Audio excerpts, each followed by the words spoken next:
Ladies and gentlemen, good day and welcome to Allied Digital Services Limited's Q3 FY26 earnings conference call.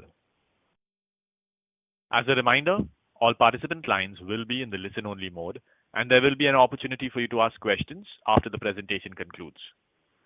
Should you need assistance during the call, please signal an operator by pressing star then zero on your touchtone phone. I now hand the conference over to Mr. Mayank Vaswani from CDR India. Thank you, and over to you, Mr. Vaswani. Thank you, Rio. Good afternoon, and thank you for joining us on Allied Digital Services Limited's earnings call for the third quarter of financial year 2025-26. We have with us on the call today Mr. Nitin Shah, Founder and CMD, Mr. Ramanan Ramanathan, Global Head of Strategy for Growth, Innovation and Partnerships, Mr. Nehal Shah, Whole-Time Director, Mr. Paresh Shah, Global Chief Executive Officer, and Mr. Gopal Tiwari, Chief Financial Officer. We will begin with comments from Mr. Nehal Shah, who will cover recent developments across the business. Mr. Paresh Shah will then discuss the operational performance and order wins, followed by Mr. Gopal Tiwari, who will walk us through the financial highlights. Thereafter, we will open the call for the Q&A session. Before we begin, I would like to point out that some of the statements made in today's call may be forward-looking in nature, and a disclaimer to this effect has been included in the earnings documents that have been shared with all of you earlier. I would now like to hand over the call to Mr. Nehal Shah for his opening remarks. Over to you, Nehal. Thank you, Mayank. Good afternoon, everyone, and thank you for joining us today. I trust you have had the opportunity to review the earnings materials that we shared earlier. The third quarter of FY26 unfolded against a complex and evolving global operating environment. Though geopolitical uncertainties remain high, we saw gradual stabilization in enterprise segments across key markets. This has led to improved visibility in technology spending decisions, with continued emphasis on value, efficiency, and execution certainty. Against this backdrop, we are pleased to report a resilient and well-balanced performance in Q3 FY26, driven by disciplined execution, steady order flows, and sustained engagement across both domestic and international markets. We have reported consolidated revenues of rupees 447 crore in Q3 FY26, higher by 12% on a year-on-year basis. EBITDA has increased by 11% year-over-year to rupees 26 crore, and PBT has increased by 13% year-on-year to rupees 22 crore. As a master system integrator operating at the intersection of IT, OT, communication, and security infrastructure, we are seeing customers increasingly prioritizing integrated outcome-driven solutions over fragmented deployments. This structure shift continues to play to our core strengths. From a geographic standpoint, our international operations continue to demonstrate improving momentum as the rest of the world operations reported a year-on-year growth of about 26% in Q3 FY26. In the US, enterprise clients are moving from prolonged evaluation cycles to more decisive and activity, particularly in areas such as network modernization, digital workplace, cybersecurity, and managed services. While budgets remain under scrutiny, there is greater willingness to commit to multi-year transformation programs where there is clear ROI and delivery confidence. Europe remains selective but stable, with clients focusing on vendor consolidation and operational resilience, while the Middle East continues to offer opportunities driven by infrastructure-led digital transformation and government-backed investments. India operations degrew as reported a decline to standalone revenues by 5% year-on-year in Q3 FY26, as there were no significant project milestones which were to be achieved during Q3. Activity remains strong, and the next quarter we will see renewed billing as project milestones are completed. The domestic market continues to benefit from the structural tailwinds and sustained government spending on digital public infrastructure. From a broader perspective, recent policy developments provide a supportive backdrop as we look ahead. The union budgets have reiterated the government's continued emphasis on strengthening India's digital infrastructure. Incentivization of key areas such as data centers, artificial intelligence, and data security has emerged as a central theme of this year. These priorities align closely with our business model and reinforce the long-term relevance and growth potential of our offerings. Enterprise customers in India are also showing increasing maturity in their technology adoption, with a sharper focus on scalable architecture, cybersecurity, managed solutions rather than standalone CapEx deployments. This has resulted in a steady flow of opportunities across both government and non-government segments. From a segment perspective, our services business grew 16% year-on-year, while solutions revenue remained flat. Segment-wise, both our service and solutions business continue to contribute in a complementary manner. As we have highlighted in the past, solutions often act as an entry point, enabling deeper annuity-led service engagements over time. This integrated model not only enhances revenue visibility, but also improves customer stickiness and margin sustainability across cycles. Reflecting that renewed enterprise sentiments, revenue from non-government customers increased 13% year-on-year, outpacing growth from the government segments, which reported 12% year-on-year growth. This shift highlights the strengthening engagement and investment appetite among the enterprise clients as we revive their digital transformation plans. Order flows during the quarter remained healthy with over 250 crore, supported by a mix of new wins, renewals, and follow-on orders from existing customers. Importantly, we see an improvement in the quality of the pipeline with larger deal sizes, longer tenures, and broader scopes that span multiple technologies and service layers. While we remain disciplined on margin thresholds, we continue to evaluate strategically important opportunities where scale, long-term annuity potential, or account expansion can create superior value over the life of the contract. From a customer behavior standpoint, one of the defining trends this quarter has been heightened scrutiny on pricing and contracting structures. Even as deal activity improves, customers are increasingly seeking outcome-linked commercial models, tighter SLAs, and faster implementation timelines. Award cycles remain competitive with sharper negotiations, but there is also clear preference for partners who can assume end-to-end responsibility, from design integration to long-term operation and support. Our track record, domain expertise, and ability to deliver at scale continue to differentiate us meaningfully in this environment. The other exciting development this week is the announcement of framework for US-India trade agreement.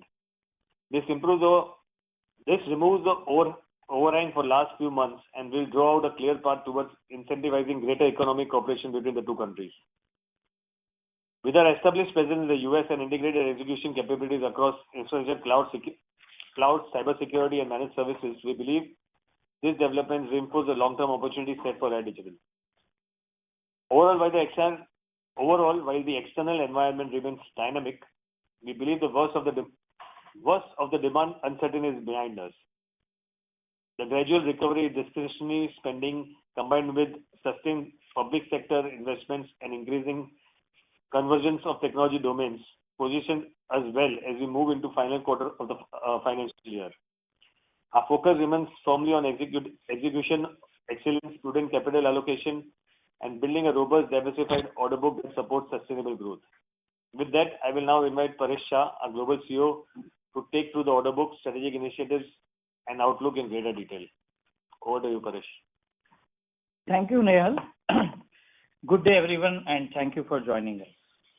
The quarter reflects yet another consistent execution across our global operations with a clear emphasis on delivery, scalability, and client outcomes. We continue to strengthen our delivery engine, improve operational efficiency, and deepen engagement with strategic customers across markets. During the quarter, we secured several meaningful order wins and renewals across both international and domestic markets. These wins span multiple industry verticals and service lines, including data-driven platforms, AI-led solutions, infrastructure transformation, and managed services. Importantly, the nature of these engagements reinforces our ability to deliver complex, large-scale programs while building long-term recurring relationships. Alongside new wins, we also saw continued traction in multi-year renewals across existing clients, spanning multiple industries, supporting revenue visibility and reinforcing confidence in our execution capabilities. Across these engagements, our focus remains firmly on disciplined delivery, timely execution, and value creation for our customers. To briefly highlight some of the wins during the quarter, in India, we secured an engagement with a leading private sector general insurance company where we will support its nationwide retail and corporate insurance operations, enabling reliable and scalable IT services across multiple insurance lines. We were also awarded a project by a state-level healthcare and medical education facility overseeing a large network of medical, dental, and nursing institutions. As part of this engagement, we will deploy agentic AI-based WhatsApp chatbot solution to enhance operational efficiency and improve communication and service delivery for citizens, students, and stakeholders. In the automobile spares parts sector, in the manufacturing sector, a global enterprise operating across the energy value chain selected Allied Digital to implement AI and machine learning-based intelligent video analytics solution aimed at improving production efficiency and strengthening operational performance across its manufacturing operations. In the US, a leading brokerage alcohol company appointed Allied Digital to provide end-to-end support, user support services across its offices, manufacturing facilities, and warehouses, ensuring consistent IT support across the distributed footprint. We also secured a mandate from a US headquartered global agriculture processing and food ingredients company to deliver desk-side support services along with technology wherein initiatives supporting end-to-end IT lifecycle management across its operations. Additionally, a Midwest US retail chain selected Allied Digital to end-to-end IT infrastructure transformation and ongoing support.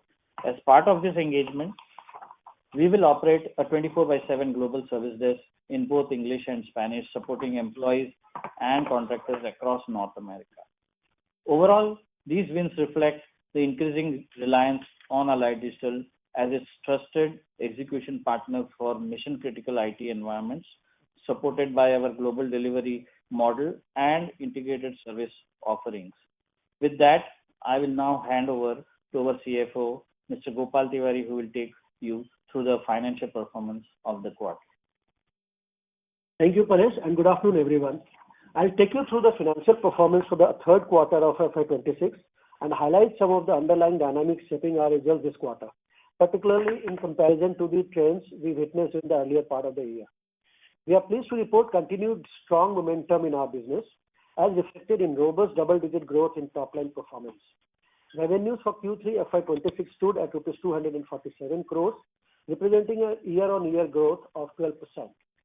This also marks the highest ever quarterly revenue in our history, and we are just about 3 crores short of hitting our stated target of Rs 250 crores in quarterly revenues, and that too a quarter ahead of our estimate. On a YTD basis, revenue were Rs 700 crores compared to Rs 603 crores for the 9 months period of FY25. This represents an increase of 16% YOY and clearly demonstrates the solid progress we are making, and our team remains fully aligned towards achieving the milestone of 1,000 crore in annualized revenue. In Q3 FY26, EBITDA grew by 4% year-on-year basis to Rs 26 crore. As our top line continued to expand, we are seeing a parallel increase in profitability as we reported an improved margin in Q3 over Q2. However, the environment remains challenging with a few factors continuing to weigh on margin. PBT before exceptional items for the quarter improved by 13% year-on-year basis to Rs 23 crore from Rs 20 crore in Q3 last year, once again reflecting the upward trajectory in our financial performance. We are pleased to note that no material provisions were required in relation to the new labor codes during the quarter. Our salary structures, which were designed to be employee-friendly while remaining fully compliant with applicable regulatory requirements, are well aligned with the new framework. Consequently, the company has recognized a provision of only Rs 101 crore 3 lakhs towards certain limited one-time adjustments arising from the implementation of the new labor codes. Given the non-recurring nature of these adjustments and in line with best reporting and governance practices, the provision has been presented as an exceptional item. While the amount could have been absorbed within employee expenses, we believe this classification provides greater transparency and clarity to stakeholders. During the quarter, we have made a provision of Rs 4.8 crore pertaining to prior year taxation. This has served to increase the tax expense for the quarter. We have reported profit after tax of Rs 14 crore in QY FY26. If we adjust for this tax pertaining to the prior year of 4.8 crore and the exceptional item of 1 crore 30 lakhs due to their one-time nature, the adjusted PAT would have been about Rs 20 crore, which is reflective of the improved scale and progress of our operations. In summary, Q3 FY26 showcases that we continue to build scale and maintain financial discipline in challenging pricing environment. With a healthy order book and improving visibility on execution, we remain confident in our ability to deliver sustainable and profitable growth over the coming quarters. With that, I'll now hand over the call back to the moderator for question and answer session. Thank you. Thank you very much. We will now begin the question and answer session. Anyone who wishes to ask questions may press star and 1 on their touchtone telephone. If you wish to remove yourself from the question queue, you may press star and 2. Participants are requested to use handsets while asking questions. Ladies and gentlemen, we will wait for a moment while the question queue assembles. To ask questions, please press star and 1. The first question is from Kunal Bajaj from Choice Institutional Equities. Please go ahead. Yeah, hi. Good afternoon. Thank you for the opportunity. So mostly I had two broad questions. Firstly, when we see the order book of around 250 crores, so when we try to split it up, it is mostly from the enterprise side. We don't see any major order wins from the government spending side. So how do we see this going forward? And this is mostly, are we seeing the fact that the government are a bit cautious on spending on smart cities, or is it that they are delaying their expenditure? Any particular reason for that? So that is one.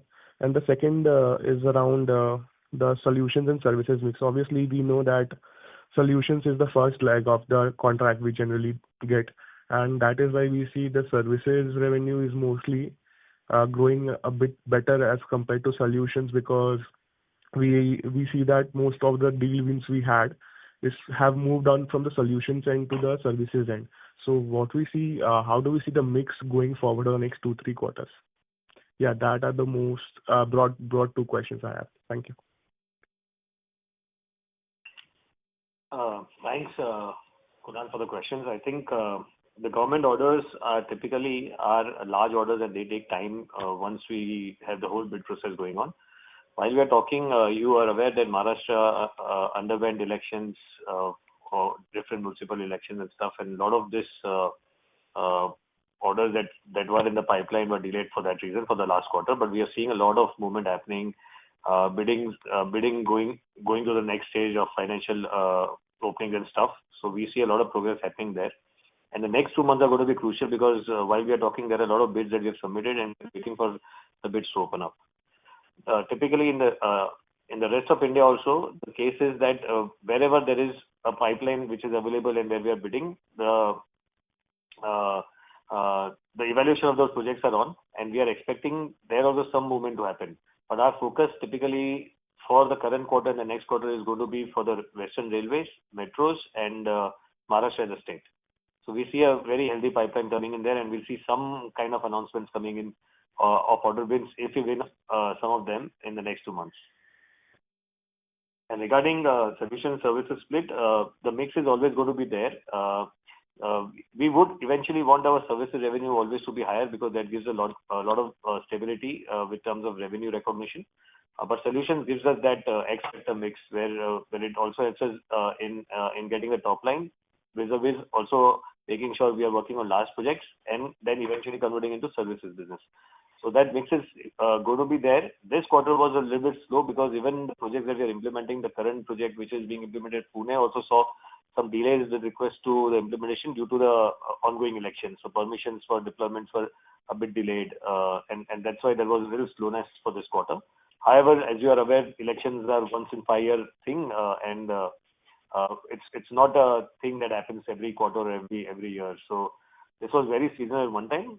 You'll see a lot of movements happening. While we are talking, I mean, there's a lot of progress that is happening on the ground after the elections were done and things were moving ahead. So we see a lot of milestones for Pune project also getting closed by March 31st. Sure, got it. So mostly, yes. So mostly, as in we see the majority of the uptick which we see in terms of margins. So is it safe to say that this is because of the higher exposure of the services mix, and it is a one-time thing going forward when we have some traction in the solutions business, as in solutions part of the business, the mix might cool off? Is it safe to say that? Oh, yeah. So Yeah, absolutely. So once we have this solution business coming in, we will have that mix getting cooled off. And as you are also aware that we had won an order about 2 quarters back, sorry, a quarter back, of the largest pharma company in Europe. Even that has started getting us revenue being getting recognized. So you see that kind of a jump coming in from the services side as well. So that is also helping us making sure that services revenue keeps on increasing. Sure. Actually, services revenue will always be higher because solution revenue will be only for the year where we deployed solution, and that culminates into services revenue. So that pipeline is always going to be very high when it comes to services business. Typically, it's a multi-year contract that we sign up, and solution business is just 1 year. Yes. Sure, that's helpful. Wanted to check on the fact that we obviously have given an outlook on the quarterly run rate of around 250 crores. So mostly we are there as we see this quarter, we are almost 247 crores. So going forward, we see this growth rate to sustain, and mostly on the margins front as well. Is there any outlook we see going forward on that front? If you want, I'll answer that question. Ramanan here. Go ahead. Yeah. So overall, our strategy is bearing fruit and dividends as we have stated in the earlier calls also.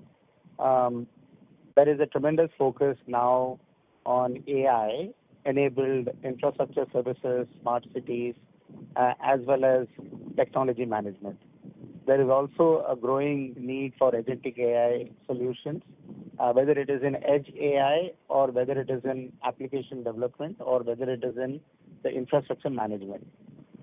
And also, the Indian government has now, through all the FTAs and through the renewed focus on India AI mission, GCCs and AI data centers being encouraged to be established in India, we are in a sweet spot in terms of being in the right area, in the right technologies, and in the right service capability.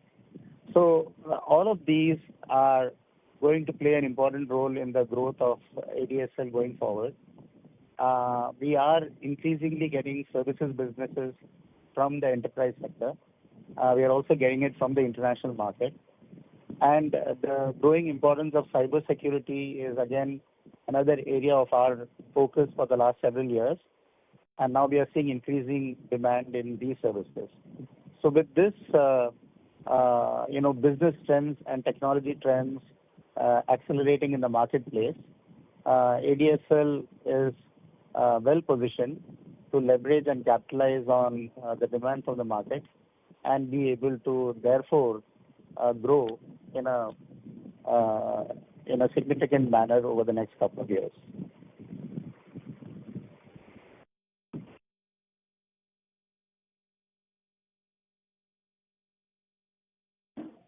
Sure. Thank you. And one more last question from my side, please, if you may. Over the press release, we see that you have mentioned about data centers. So what exactly are we doing in the data center space? So the opportunities in data centers are multiple. And while I'll also have Rohan and Mr. Nitin Shah respond, but the data centers, there are three areas that is happening. One is there is a growth of data centers in India itself. There's going to be sovereign data centers being set up, and therefore data centers will have to be implemented, they'll have to be managed, and also the cybersecurity related elements for these data centers will have to have managed services associated with it. And the second is that there is more and more intelligent infrastructure being implemented, and these are edge AI applications or agentic AI applications that will need to be harnessed in order to manage the infrastructure intelligently and give and bring automation in the management of these, whether it is servers, networks, end devices, and so on. And the third aspect is, of course, On top of this, there will be a number of AI-based services that will come up, and that is the opportunity that we are also looking at. Mr. Nitin Shah, if you want to add anything more to this. Yeah, we had been building data center for almost last 30 years for several corporates we have built. So we have got complete capability of designing, architecting, building data center, and that's what our sweet spot is.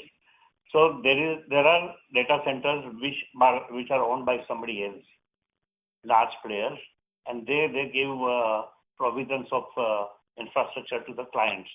So we don't do that job, but we rather operate also on their behalf. So build, own, operate, and transfer.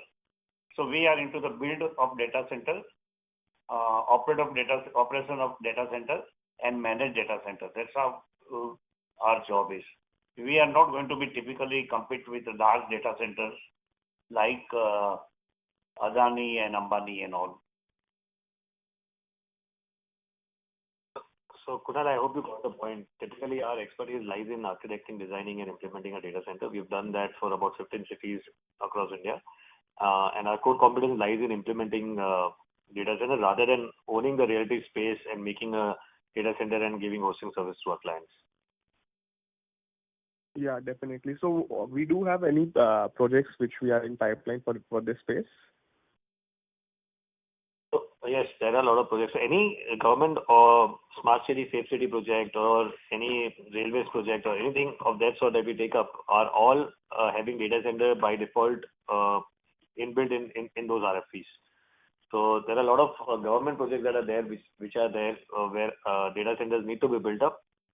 Apart from that, there are a lot of enterprise customers who have requests either to manage their existing data centers or help them in migration of their on-prem data centers to cloud data centers. So this kind of requirements keep on coming in, and this is our core competence of I'll executing orders. Very briefly, there are two games. One is game of skill, the other one is game of money. So we rather would like to remain to play game of skill, which is where we are. Game of money, we are not in that. That is just on real estate and on data centers. But there are, a lot of things that has got to be done after you build the data center in terms of migration, digital transformation. So all that we do for a client. So, and just to add, you must be aware of the recent budget policy on cloud services, tax holidays. So that's a big announcement. We, having an international entity, can bring in the US customers cloud services and manage that out of the India-based data centers, especially GCCs, and a lot of customers are moving into that. It gives a great opportunity for us to deliver managed services through these new data centers. Sure, perfect. Thank you. That helps. All the best. Thank you. Thank you. Before we take the next question, a reminder to participants that you may press star and 1 to join the question queue. The next question is from Jyoti Singh from Arihant Capital Markets. Please go ahead. Yeah, thank you for the opportunity, sir. So just follow-up question from earlier participant on the, you were explaining about the data center for the smart city thing. So, but not similar on that, but on the smart world city side, one big player in the IT, those who are invested in the smart city, but they're not seeing the kind of margin we make in other segments. It is a way lower margin in the smart world city thing. So what kind of margin we make in this business? I wanted to understand, sir. So Jyoti, the margins typically, whenever you are in the implementation phase, since there are a lot of products being deployed across the safe city, smart city, the margins are pretty lower. But when you are in the implementation and the OEM phase, that's when the margins shoot up. So that's why what we call in our parlor as services revenue. So once you move out from a solution space to a services revenue, your margins keep on improving. So yes, if somebody is a player who is only doing the hardware business, they will have single low digit margins. But a solution provider like us who does end to end from building a smart city to managing it for a period of 5 years will have improved margins overall to the in the tune of double digits, upwards of 20% overall when we complete. And I'm talking about gross margin when you complete the whole project. Okay. And another, yes, sir. And another on the revenue side, in 9 months, we have given around 700 crore.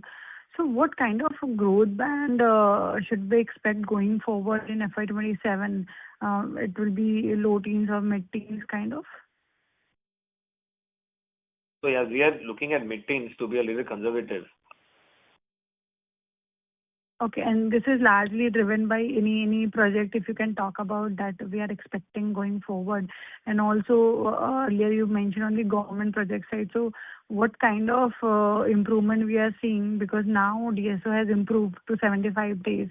So are we seeing this will going to sustain on the government and large enterprise exposure as it is been increasing, or what your thoughts is? No, so DSO and other things from a delivery perspective, we don't see a challenge. They are pretty decent. There are sometimes certain delays that keep on happening, but that is very seasonal and transactional, which are manageable. We are not seeing any kind of uneasiness in getting our monies from the government. With respect to future projects, I think the mid-teens will be a conservative growth target that I would want to give out.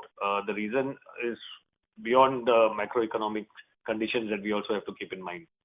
But having said that, the pipeline looks strong. Our strategy of acquiring new customers looks bang on because there is a lot of strong pipeline with respect to government orders, enterprise customers, and global customers as well. It's all depending upon the closure. And for us, at the size that we are, if one large contract comes in, our growth numbers could change from mid-teens to mid-20s. It's a question of hitting out on large contracts. And the pipeline, I am assuming that in the next 2 or 3 quarters, we'll see better and larger orders wins coming in. Great, sir. As now we are getting a lot of buzz around AI, so I'm going to ask some question on that front. So what percentage of 26 revenue are AI influenced for us versus AI native, and how is monetization structured in each cases? If you can explain. And are AI-led deals margin accretive from day one, or do they dilute margin initially before scaling? So just wanted to understand your perspective and which are the segments that we are implementing AI for us. Yeah, great question.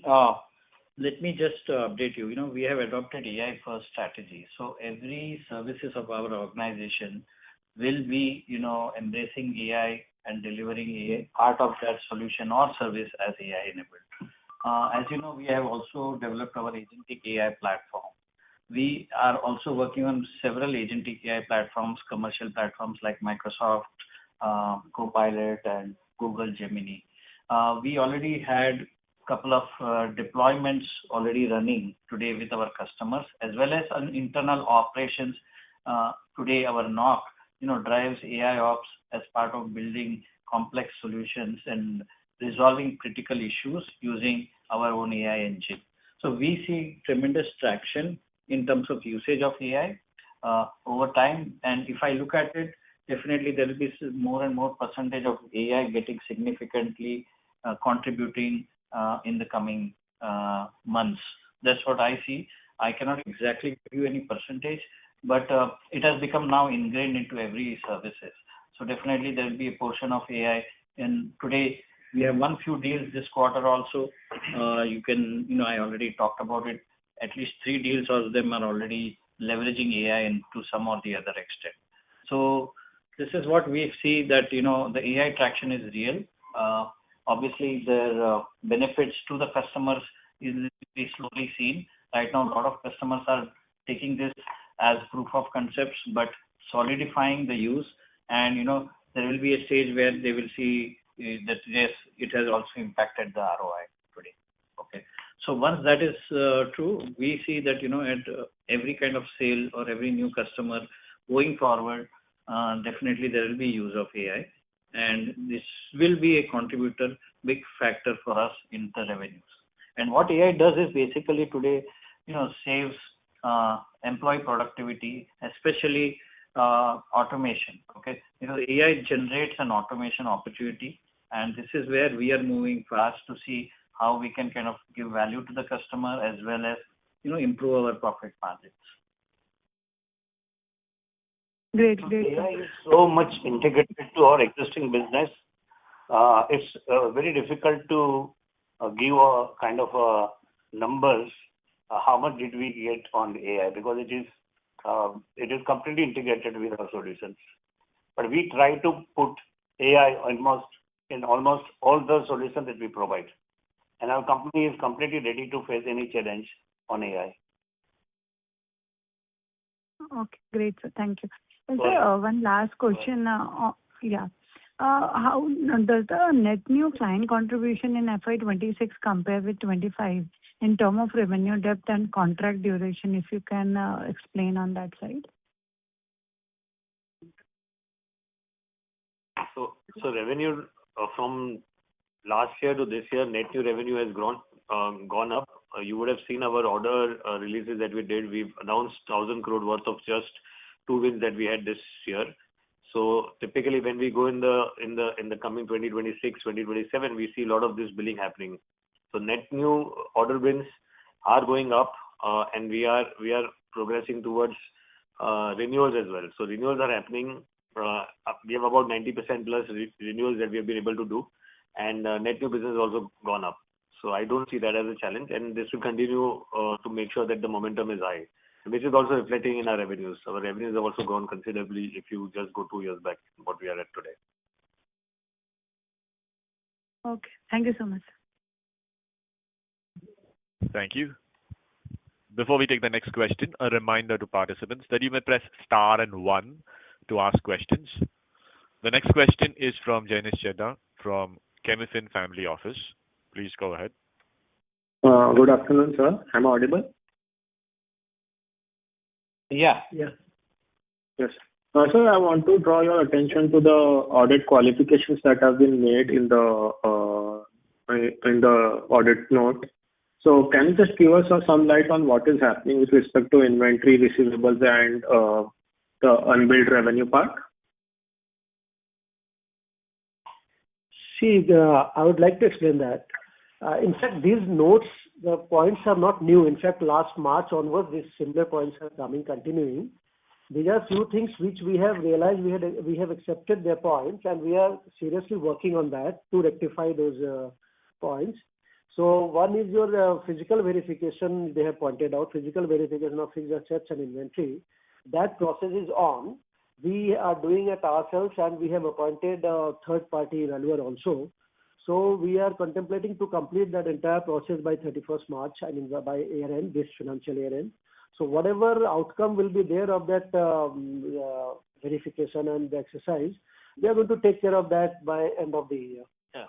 Jenny, just to add to this, the inventory typically is taking a lot of time. The reason is because we are in the business of AMC. And a lot of our inventory is put across various office locations and also at customer sites. So the auditor is wanting us to do physical verification of all the assets to be done through a third party. So that process is on, and I'm pretty sure that we should be able to complete the process by 31st of March 2026. Remaining these, the debtors part, there are few debtors receivables are lying in our books, which are more than 3 years old. But those are all under consideration, and we are constantly in touch with the customers, and we are expecting payment out of that, but it might take a little longer time. But however, we have ECL provisions we are making as per the ECL policy. So that also we are going to relook into by year end, and any new policy implemented by the board, we will adhere to that. And whatever impact is required to be taken will be taken in the books by 31st March. So those are all under consideration, and we are actively working on that to clear those points from the highlighted by the auditors. Yeah, and even the unbilled revenue that you look at the number, the unbilled revenue is also for a customer who is currently active with us. Yeah. And we are slowly progressing towards coming up to a solution. This was a disputed service delivery that we had done about a couple of years back, for which the customer says that it was not a part of the contract, but however it was a requirement which needed to be done, and there was a dispute regarding this. So since we had spent money and we had accounted cost for it, we had also had to take unbilled revenue. Yeah. So we are looking towards a closure on that, and hopefully there will be some progress over that also coming in. So we have set an internal target of about 31st March to have most of these things cleared, or at least have a strong conclusion of how things are going ahead.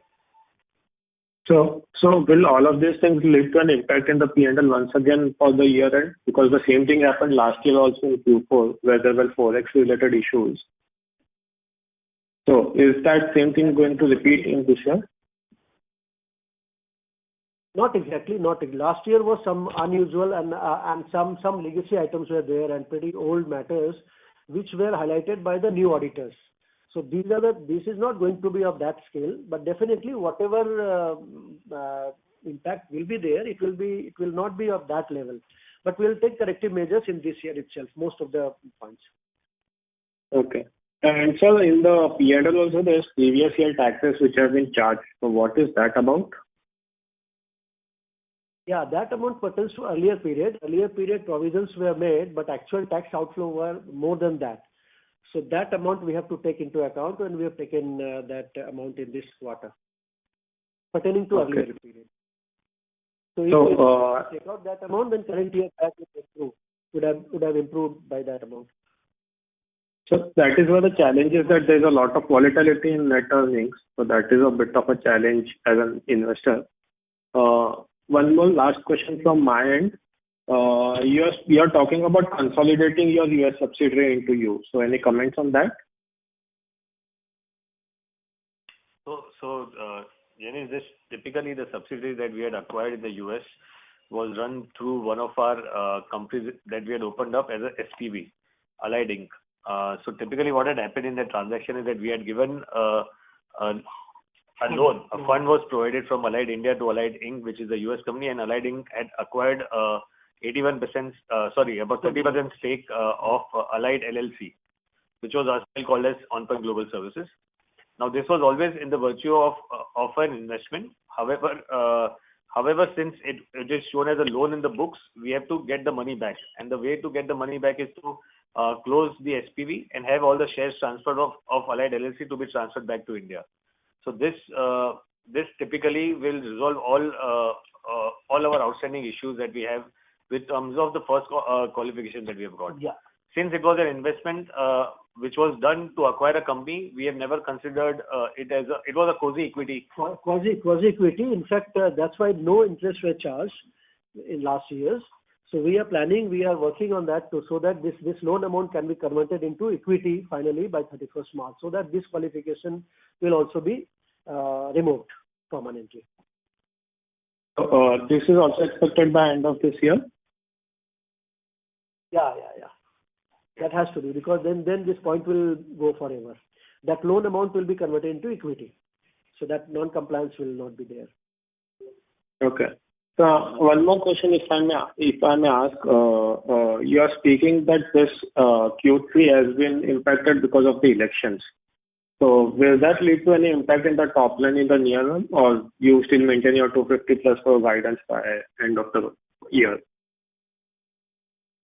So the impact is already done in Q3. I mean, we were not able to bill out because the permissions were not in place and bill approvals were not there since the government elections were going on. Since all of that is over, we are seeing a lot of progress happening there, and a lot of billing which is supposed to be happening would happen by March 31st. So I don't see that impacting any of our top line. Okay, sir. Thank you so much. I'll join back the queue. Okay. Thank you. Participants who wish to ask questions, please press star and 1.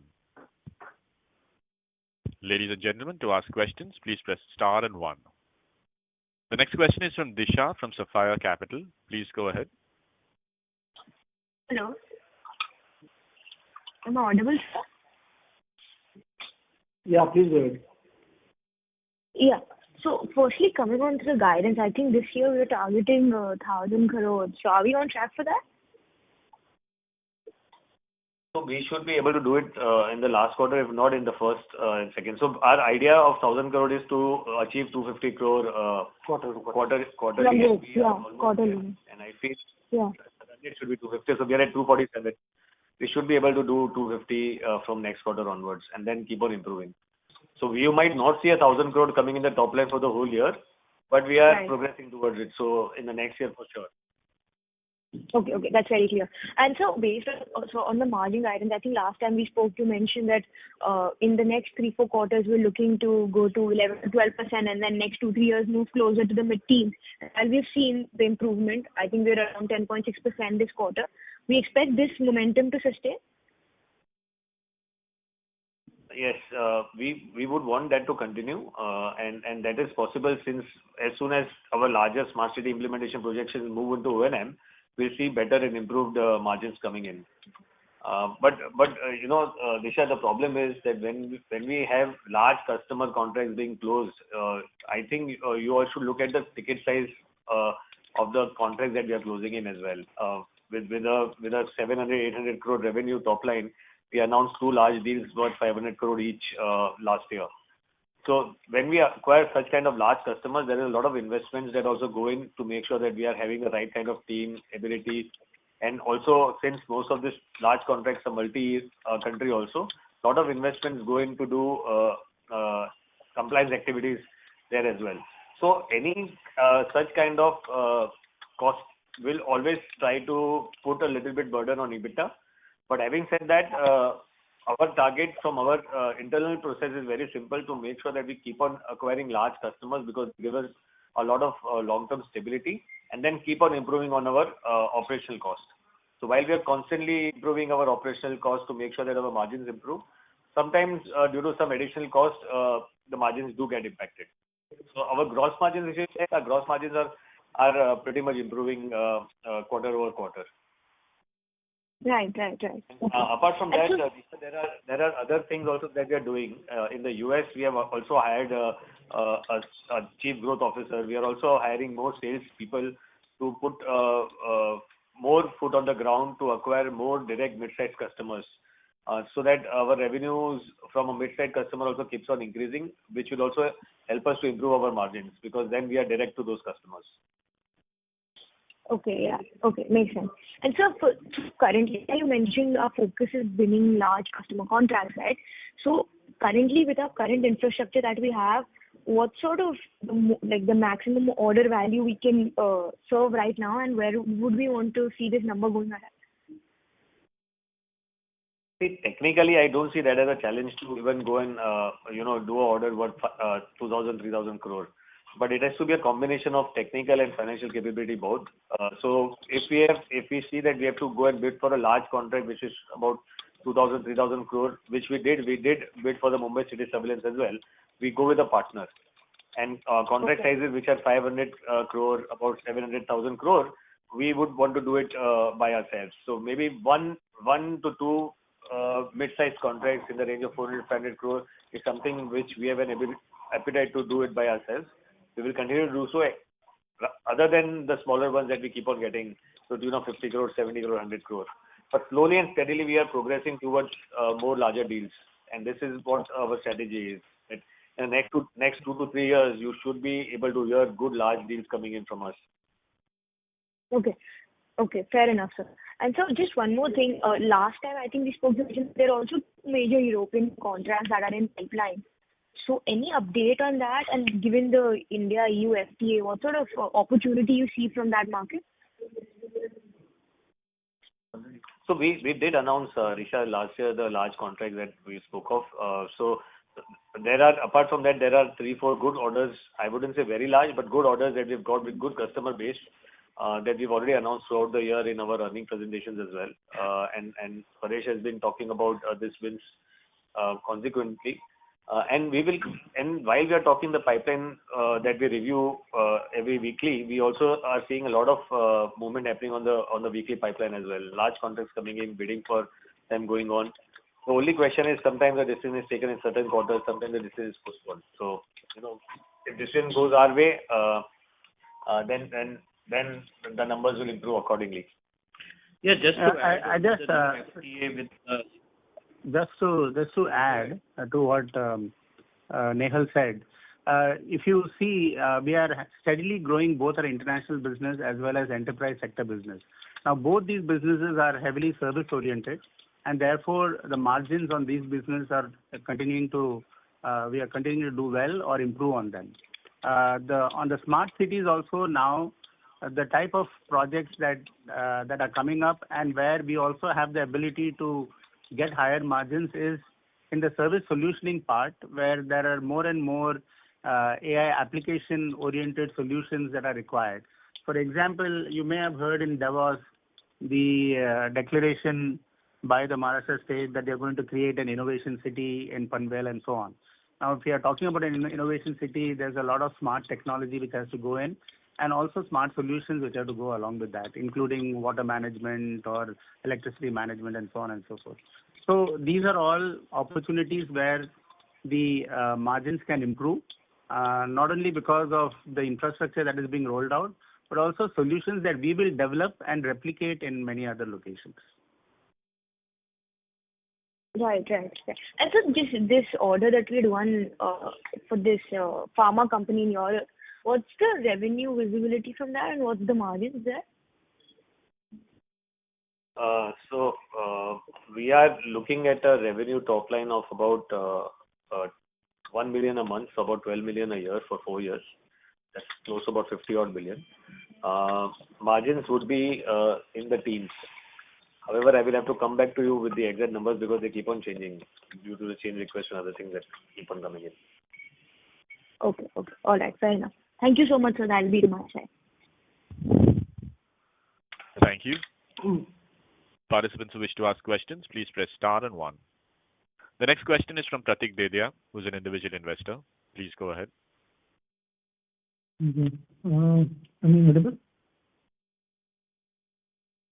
Yes, sir. Yeah. Okay. Thanks. So I wanted to check. You mentioned about a lot of agentic AI chatbots being implemented across multiple projects and new order wins that you won. So just wanted to understand from an efficiency perspective, does it help to get better margins, or does it help to lower your cost while you build the customer with those AI implementations? Yes, absolutely. So we have successfully deployed for a large FMCG company, and also we are also doing our AI ops, which makes a big difference for 50 plus customers in our NOC. So definitely the big plus point on the AI is 2 areas. One is it improves the productivity of the end user, especially the Gen Z, because they are used to quickly getting solutions. Number 2, over time the AI basically becomes autonomous, and the automation helps to make sure we deploy lesser people. There is a definitely cost savings on our operations, which will lead to improved profit margins for sure. And the other aspect is we are also deploying AI based solutions, especially image analytics, computer vision in the smart cities, which also gives us a lot of visibility in terms of making sure a lot of scenarios or use cases get covered in that, and it brings a big value both to the end customers and for us to make sure we have a kind of controlled staff to deliver the overall SLAs. So definitely, indirectly, overall, you will see the good improvement in the profit margins. Okay, that's very good. And I think it was probably a couple of quarters ago that you had mentioned that there were a lot of smart city projects that you had bid for across multiple cities and different states across India. So can you give a status of where we stand on that? Oh, so Pratik, we were seeing that there are a lot of opportunities that are there coming in from different cities, and we will pick and choose the ones that we want to bid for. And we continue to do so. While right now our focus from a state perspective has been Maharashtra because we have good connects and we have done too many projects in Maharashtra. Apart from that, we have also changed our focus towards railways because we are seeing a lot of contracts coming in from railways. After the Supreme Court order of making sure that all the railway coaches across India have CCTV surveillance and monitored through a command and control center. So a lot of these RFPs for Western Railway are coming in, and we have already close to, if I'm not wrong, we have already bid for about three of those Western Railway contracts. There is another Safe City which is happening at Noida, for which we are waiting for the RFP to come in, which should be coming in soon, and we'll bid for it. Mumbai City Surveillance, we bid for it. Unfortunately, we couldn't win it with a partner. There was another company that won and got shortlisted. And apart from that, there is one that coming up in Maharashtra, MIDC. There are 3 more MIDCs that are preparing RFPs while we are talking for the Safe City. So we have done the Taloja Safe City, which was an MIDC, Taloja MIDC. And similar to that, there are 3 more MIDC cities that are coming in for Smart City. So these are all in the different stages. Some are in the pre-RFP stage, some are in the RFI stage, some are in the RFP, and some are post bidding stage. So as and when there is any milestone that we achieve from an order win, we keep on announcing to the stock exchange to make sure that all our investors are aware of any material information that needs to be informed. So, and just Pratik to add, as we have now good insight into smart cities over 10 years now in implementing large-scale solutions, close to 16 cities across the country, we have stretched ourselves into public place technologies, as Nehal mentioned. What this means is, because every government infrastructure is in digitization phase. So Western Railways is one example that he talked about. But we now see a lot of opportunities on infrastructure, automation, modernization for several government initiatives. So we see that as a big opportunity. And as per our learnings from the smart cities, we become highly eligible for these projects. Got it. Okay. And when you speak about the railway projects, so in terms of the construct of the contract, it will be similar to what you had in the smart city, right? So you have the solution part being implemented at the start of the contract, and then you have the services part. Yes. Is that understanding correct? Absolutely. Yeah. Correct. Absolutely same. Only is this time the services could be a little lower than the ones in the Safe City Smart City, because railways is pretty straightforward and standard. You don't see a lot of changes like you have in the city space. So it's going to be a little lesser, but yes, the construct is the same. It is solution, designing, implementation, and maintenance. So Got it. In short, we have broadened not just smart cities, but it's more of broader public place technologies. Yes. It can be airports, it can be ports, it can be railway stations, several other opportunities. Okay, got it. And in terms of services contract duration, so say suppose smart city has 10 years, this probably would be 5 years, 7 years. Is that correct? No, so even Safe City, Smart Cities are also 5 years. Typically, they are 1 year implementation and 5 year O&M, and all these contracts are done in the same fashion. In some cases, if the infrastructure and all is good, we do get extensions for another 5 years. So Okay, ideally, the first time that you get the contract is one first time, always. Okay, got it. And my another question in terms of gross margins. So you mentioned that gross margins have been increasing, but due to solution implementation, we've not seen the translation happening on the EBITDA level. So which probably would come down the quarters, correct? That's right. Okay, got it. And one suggestion. So while you've been mentioning about order wins on the enterprise level, is there a possibility of making it public while you get that order, similar to what you probably would get at the government level? Because we've not seen announcements happening for enterprise level contract wins. Yeah, you're right. So Pratik, what we have done is that we've kept a threshold. Unfortunately, with the growing top line, the threshold for announcements have also gone up. We typically have a threshold of about 10% of our top line. So any orders now that we get above 100 crore or maybe 90 crore will be announced. The smaller size ones are not going to the stock exchange, but we keep on adding and announcing it through the press release quarterly. This year, due to various elections and other things, it was a tad slow in acquiring good government customers. But with the RFPs and the order bidding that we've done, we see that by March 31st, you'll see some wins and some announcements coming from our side for sure. Okay. Yeah, that I understand on the government side. But on the private enterprise level, also, if you could make those announcements public, then that would be great. Rather than waiting for the quarterly press release, we could be informed on a regular basis. Yeah. So if it does meet our threshold guidelines, we do announce to the stock exchange. If the value is higher. Because generally what happens, I'll tell you, Prateek, the government orders are bigger in number.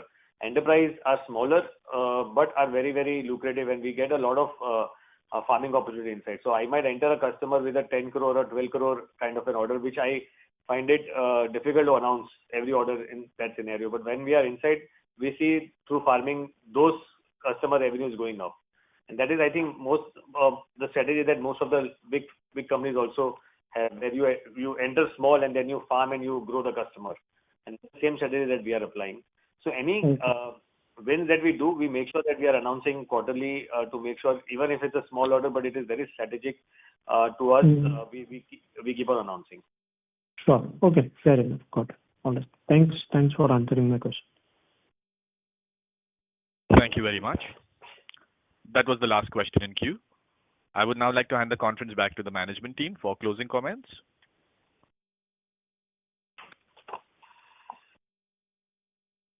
Thank you for your participation and engagement during today's call.